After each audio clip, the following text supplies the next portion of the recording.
근데 끊임없이 나쁜 걸 보는 사람들이 있어요.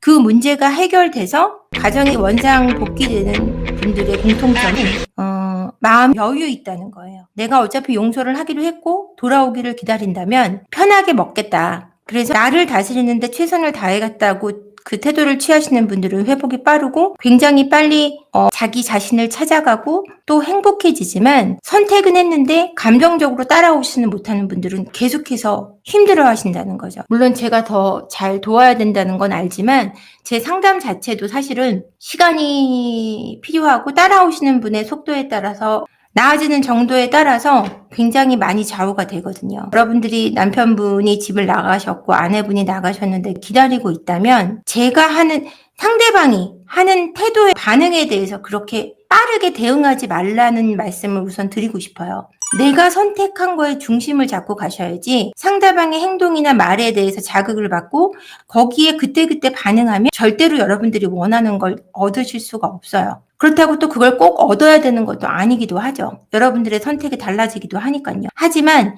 지금 선택하고 있는 다른 선택이 주어지기 전까지 왔다 갔다 하지 마시고 여러분들이 어차피 기다리고 용서하기로 했다면 그걸 가지고 그 감정을 평화롭게 유지하고 긍정적으로 생각해서 쭉 가시는 게 제일 중요해요. 여러분들이 지금 기다리시고 계신 건 배우자가 돌아왔을 때 행복하게 살기 위한 거지 그 사람한테 원망하고 사과를 받으려고 기다리는 게 아니라는 거예요. 제가 항상 편지를 쓰거나 상담을 하게 되면 말씀드리는 게 있는데 인생은 버티는 게 아니에요, 여러분. 인생은 정말 하루하루가 눈부신 거예요. 사실 저도 재미없게 지내기도 하고 심심하기도 하고 어쩔 땐 울적하기도 하고 이럴 때도 있죠. 그때 그 순간에도 내가 굉장히 너무나 많은 걸 가졌다는 사실만큼은 변하지 않는다. 내가 너무나 감사할 거리가 많다라는 걸 인식하고 있는 것 같아요. 내가 굉장히 많은 걸 가졌고 늘 감사해야 된다는 사실을 절대 잃어버리지 않거든요. 여러분도 지금 놓여진 상황에 대해서 나쁜 걸 보지 마시고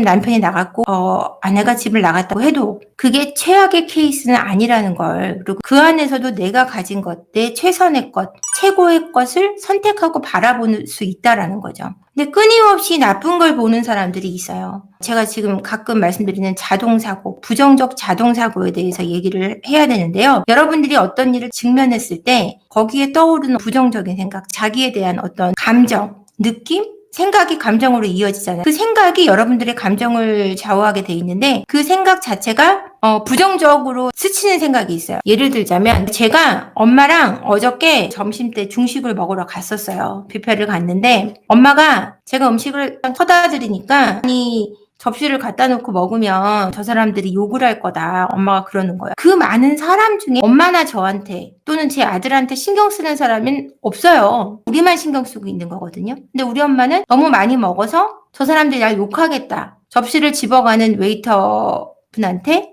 죄송해요. 너무 접시 많이 그러니까 노인분들의 어떤 그 자기 낮춤이 너무 그 겸손이 너무 지나친 상태죠. 그러니까 엄마는 자기 행동이 굉장히 누군가한테 중심이 되고 있다고 하는 거예요. 그리고 나쁘게 본다는 자동사고를 가지시는 거죠. 저 같은 경우는 그렇게 먹어도 맛있게 되게 잘 먹는구나 라고 생각할 텐데 라고 생각을 하는데 엄마는 너무 많이 먹는다고 욕할 거야 라는 자동적으로 부정적인 사고가 들어오시는 거죠. 왜? 엄마랑 나랑 생각하는 자체 다른 사람이기 때문에 그럴 수도 있지만 엄마가 좀 부정적 사고를 가지신 경향이 있거든요. 그래서 부정적 자동사고가 딱 떠오르는 사람들이 있는데 그런 것들이 여러분들을 굉장히 많이 지치게 하고 힘들게 하고 우울하게 만든다는 거죠. 그 생각부터가 우울해지거든요. 배우자분이 돌아왔을 때도 그분한테 계속해서 원망을 한다면 돌아온 걸 당연한데 돌아왔으니까 이제는 내 원망을 풀어야 되고 너는 죄인이니까 내가 너한테 욕을 하든 뭐라든 너는 평생 나한테 엎드려 살아야 돼. 만약에 상대방을 대하시면 절대 그 가정은 다시 원상 회복이 될 수도 없고 상대방의 인생을 망치는 게 아니라 결국은 내 인생을 망치게 된다는 거죠. 원망을 낳을 뿐이지 절대 긍정적인 효과를 가져오지 않아요. 그러니까 누군가 저한테 이런 얘기를 하신 적이 있어요. 내가 그렇게 하면 저 사람이 나한테 더 잘해줄 줄 알았다. 라고 얘기하시는 분이 있는데 원망하는 대상한테 더 잘해주지 않아요. 감사하는 사람한테 더 감사한 걸 주고 싶지. 그러니까 여러분들이 남편이 돌아왔을 때 아니면 아내가 돌아왔을 때 여러분들이 어떻게 살지는 지금 기다리시고 계시다면 돌아왔을 때 어떻게 살지는 여러분들의 선택에 달려있단 말이 사실은 중심된 사항이에요. 오늘은 방송 여기서 마칠게요. 구독과 좋아요 좀 같이 부탁드리고요. 내일 또 들어와서 뵐게요. 감사해요.